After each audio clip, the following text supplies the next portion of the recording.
कमरे में पर्दे बंद करके राहुल चुपचाप लेटा हुआ था। गलती से उसने दरवाजे की चिटकनी नहीं लगाई थी। अचानक उसकी बुआ अंदर आ गई।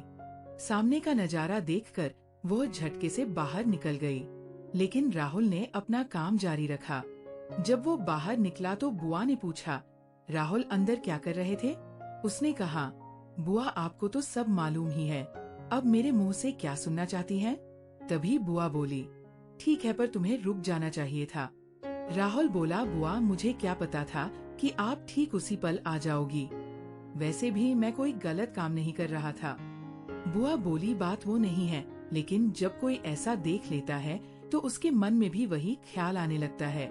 राहुल ने कहा, तो बुआ आप भी कभी साथ दे दिया करो। बुआ बोली, मन तो मेरा भी बहुत करता है, लेकिन तुम्हें पता है तुम्हारे फूफा जी लंबे समय से बाहर हैं और मैं अकेले कैसे सब संभालूं? राहुल बोला, बुआ अगर आप बुरा ना माने तो मैं आपकी पूरी मदद कर सकता हूँ। मैं आपके साथ अच्छे से सब कुछ कर सकता हूँ।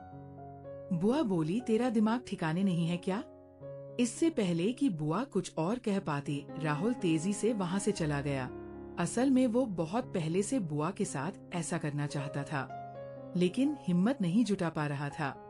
आज बुआ ने उसे देख लिया था, इसलिए आज सही मौका था और माहौल भी बन चुका था। उसने दिल की बात कह दी।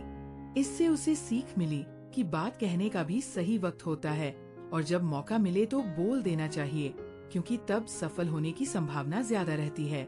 दोस्तों, अगर आपको इतनी स्टोरी अच्छी लगी है तो सबसे पहले वीडियो को लाइक करिए और नीचे में जो लाल कलर का सब्सक्राइब बटन लिखा हुआ है उस पर क्लिक करके चैनल को सब्सक्राइब कर दें। चलिए कहानी शुरू करते हैं।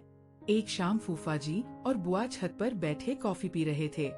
राहुल दूर से उन्हें देख रहा था। वो कुछ देर खड़ा रहा जैसे पुरानी फिल्म का सीन चल रहा हो। फूफा जी बुआ की छोटी छोटी बातों पर जोर से हंस रहे थे।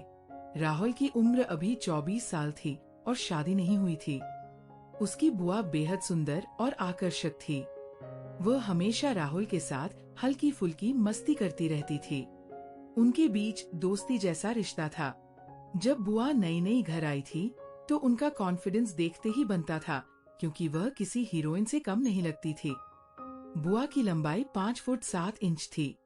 आंखें बड़ी बड़ी गहरी, काली, रंग गोरा, चिकना, बाल लंबे घने और चेहरा ऐसा चमकदार कि देखकर दिल डोल जाता था। जब वह राहुल की ओर देखती तो उनकी नजरें सीधे दिल में उतर जाती थी, लेकिन बात करने पर वो शर्मा जाती और मुस्कुरा देती। राहुल समझ गया था कि बुआ में खूबसूरती का गर्व भरा हुआ है। फूफा जी एक बड़ी कंपनी में हाई पोस्ट पर थे। उनका ऑफिस घर से 150 किमी दूर दूसरे शहर में था। इसीलिए वह रात को लेट आते या कई कई दिन वही रुक जाते, क्योंकि रोज यात्रा थकान भरी थी। जब फूफा जी नहीं आते तो बुआ अकेले कमरे में रहती। राहुल ने कई बार उन्हें खिड़की से बाहर देखते या फोन पर बात करते उदास पाया था। उसे लगता था कि फूफा जी रात को थक कर आते हैं, कभी बातें करते, कभी सो जाते हैं। बुआ को जिद्दा तो जितना साथ, प्यार और समय चाहिए, फूफा जी उतना नहीं दे पाते। ये बात उसके दिल में बैठ गई थी। एक सुबह राहुल ने देखा बुआ चुपचाप उदास बैठी है। उसने पूछा, बुआ क्या हुआ? आप इतनी चुप क्यों हैं? चेहरा बुझा हुआ है। बुआ बोली, तबीयत ठीक नहीं है, सिर भारी लग रहा है, थकान बहुत है। राहुल ने फौरन बाजार जाकर दवा, फल और जूस लाए। दवा लेकर बुआ कमरे में चली गई। थोड़ी देर बाद राहुल ने देखा सिर दर्द बहुत तेज है। उसने कहा, बुआ आज फूफा जी आएंगे क्या? मैं फोन कर दूं? बुआ बोली, नहीं बेटा, वो जरूरी मीटिंग के लिए गए हैं, कम से कम 15 से 20 दिन तो लगेंगे। राहुल ने सोचा, अब क्या करूं? बुआ की हालत बिगड़ रही है। उसे याद आया दोस्त के पिता अच्छे डॉक्टर एंड डॉटर हैं। उसने दोस्त को फोन किया, भाई जल्दी अपने पापा को मेरे घर भेज दो, बुआ की तबीयत खराब है, बुखार और सिर दर्द है। दोस्त ने कहा, ठीक है अभी भेजता हूँ। थोड़ी देर में डॉक्टर आए, चेक किया, इंजेक्शन दिया, दवा लिखी। 1.5 घंटे बाद बुआ को राहत मिलने लगी। दोस्तों, इतनी स्टोरी आपको अच्छी लगी है तो सबसे पहले वीडियो को लाइक करें और चैनल को सब्सक्राइब करें। दोस्तों, जल्दी से सब्सक्राइब कर लो। जो सब्सक्राइब करेगा उसे मैं रात को कॉल करूंगा, तो इसलिए जल्दी से सब्सक्राइब कर लो। अगली सुबह राहुल नहाकर निकला तो बुआ बोली, राहुल जरा मेरे पास आना। वह गया तो बुआ बोली, प्लीज मुझे माफ कर दो बेटा। राहुल बोला, किस लिए बुआ? बुआ बोली, जब से मैं आई हूँ तुझसे ठीक से बात नहीं की, रूखा व्यवहार किया, लेकिन तुमने मेरी कितनी देखभाल की दवा लाई, डॉक्टर बुलाए, रात भर जागे। राहुल बोला, बुआ कोई बात नहीं, मैं आपको माँ जैसा मानता हूँ। मन में सोचा अब दिल की बात कह दूं, लेकिन फिर रुका, अभी जल्दबाजी ठीक नहीं, अभी तो बुआ मुझ पर भरोसा कर रही हैं। अगर जल्दी की तो नाराज हो सकती है पहले और करीब आना होगा। फिर दोनों के बीच गहरी दोस्ती हो गई। राहुल बुआ की हर बात मानता, घर के काम साथ करता, बाजार जाता, रात को चाय बनाता। बुआ भी अब उसके लिए खास खाना बनाती, कपड़े दबाती, हंसी मजाक करती। एक दिन बुआ बोली, राहुल फूफा जी तो हफ्ते में एक दिन आते हैं, रात को मेरे कमरे में आ जाया करो, हम बातें करेंगे, पुरानी यादें ताजा करेंगे या फिल्म देखेंगे, अकेले बहुत ऊब होती है।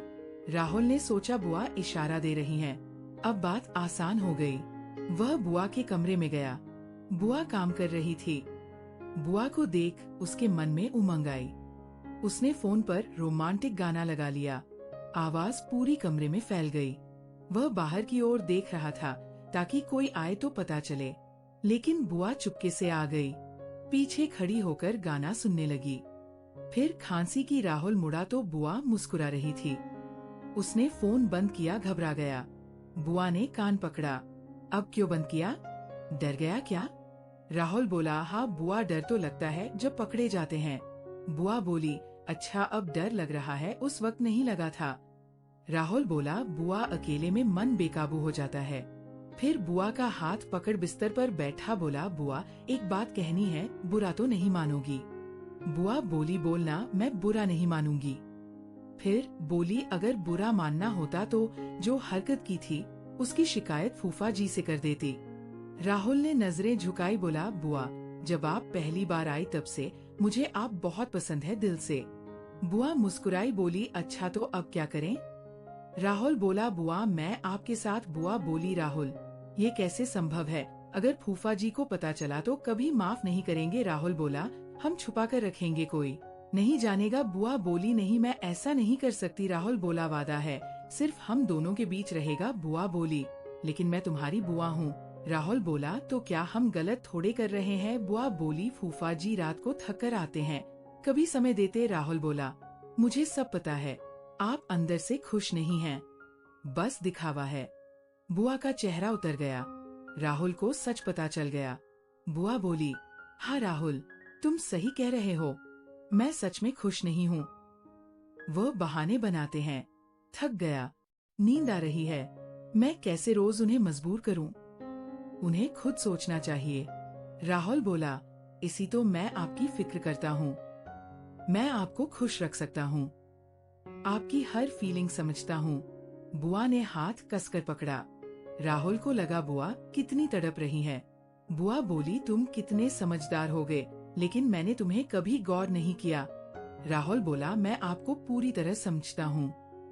बुआ बोली, चल सोचकर अब बताती हूँ, और चली गई। राहुल को बुरा लगा, मूड खराब हो गया। अगले दिन बुआ आई, बोली, आज बहुत अच्छे लग रहे हो। राहुल चुप रहा, कमरे में चला गया, नाराज था। बाद में बुआ आई, बोली, नाराज हो क्या? राहुल बोला, आप जाइए, मैं बात नहीं करना चाहता। शाम को लौटा तो फूफा जी आ गए थे, मूड और खराब हो गया, सपना टूटता दिखा। फूफा जी बोले, राहुल ठीक है ना? हाँ बोला। फिर खाने पर सब बैठे, राहुल बुआ को देख रहा था। बुआ मुस्कुराई, चुप रहने का इशारा किया। फूफा जी पहले खाकर घूमने गए। बुआ पास आई, बोली, नाराज हो? राहुल बोला, हाँ। बुआ बोली, ये गलत है, समझ क्यों नहीं रहे? राहुल बोला, गलत क्या है? बुआ बोली, कमरे में जाकर खाना खा और सो जा। राहुल बोला, मैं सोऊं या नहीं, आपको क्या? फिर बोला, आज रात छत पर रहूंगा और कमरे में चला गया। ठान लिया मन हल्का करेगा। रात को दरवाजा खुला छोड़ छत पर गया। थोड़ी देर बाद पायल की आवाज आई। बुआ आई, बोली पागल हो क्या इतनी रात को छत पर? राहुल बोला मेरी मर्जी, आप जाइए। बुआ ने हाथ पकड़ा, बोली अंदर से मैं भी तेरे साथ हूँ, लेकिन अभी नहीं करना चाहिए, अभी ठीक नहीं होगा, लेकिन जो चाहता है एक दिन जरूर होगा, सब्र रख। राहुल समझ गया, बोला ठीक है। सुबह चाय पर फूफा जी आए, बोले महत्वपूर्ण बात हूँ, अब लंबे समय बाहर जा रहा हूँ, 4 महीने बाद आऊंगा। राहुल अब घर की जिम्मेदारी तेरी बुआ का ख्याल रखना। राहुल बोला आप बेफिक्र रहें, मैं सब संभाल लूंगा, बुआ का पूरा ख्याल रखूंगा। फूफा जी स्टेशन गए, राहुल छोड़ आया। घर लौटा तो बुआ रो रही थी। बोली फूफा जी अब 4 महीने नहीं आएंगे, पहले भी कम आते थे। राहुल ने सांत्वना दी, मैं हूँ ना आपके साथ। बुआ ने गले लगाया, फिर धीरे धीरे नजदीकी बढ़ी। बुआ अकेली दुखी थी, तैयार हो गई। दोनों ने बिना डर के प्यार बांटा, समय दिया। राहुल ने कमी पूरी की, रात भर देखभाल की, बातें की, हंसी मजाक किया। बुआ भी खुशी से भर गई, हर पल एंजॉय किया। सुबह बुआ के चेहरे पर चमक थी। बुआ बोली जो साथ दिया उसके लिए शुक्रिया, तड़प रही थी। राहुल बोला आप मान ही नहीं रही थी, देखो अब खुश हो। बुआ ने गले लगाया, थैंक यू, तुमने नई जिंदगी दी। फिर राहुल बुआ के साथ सोने लगा, दोनों खुश रहने लगे। दिन काम साथ, शाम छत पर, रात बातें। लेकिन धीरे धीरे राहुल को बेचैनी, अपराध बोध हुआ। हर सुबह पछतावा। बुआ भी उदास रहने लगी, सोचती रहती। एक दिन छत पर चाय पीते राहुल बोला बुआ क्या हमने बहुत बड़ी गलती की? बुआ ने सिर झुकाया, बोली हाँ बहुत बड़ी, मैं बुआ हूँ, तू भतीजा, रिश्ता माँ बेटे जैसा पवित्र होना चाहिए था, हमने कलंक लगा दिया।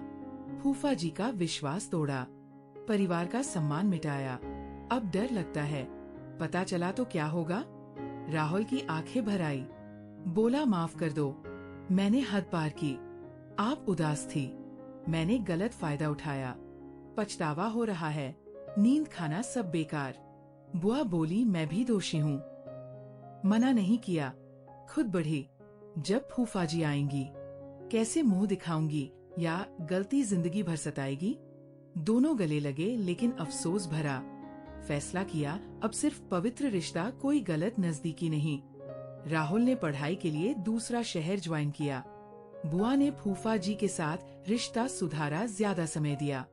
दोनों ने गलती मानी और पछतावे के साथ जिया। मोरल, गलत रिश्तों सीमाएं पार करने और पवित्र पारिवारिक बंधनों को तोड़ने से सिर्फ अफसोस, अपराध बोध और दर्द मिलता है। रिश्ते माँ बेटे, भाई बहन जैसे सम्मानजनक होने चाहिए। एक पल की कमजोरी पूरे परिवार को दुख दे सकती है। सच्ची वफादारी, ईमानदारी सही रास्ते और मर्यादा में है। गलती मानकर सुधारना सच्ची समझदारी है, वरना जिंदगी भर अफसोस रह जाता है। दोस्तों, इतनी स्टोरी आपको अच्छी लगी है तो सबसे पहले वीडियो को लाइक करें और चैनल को सब्सक्राइब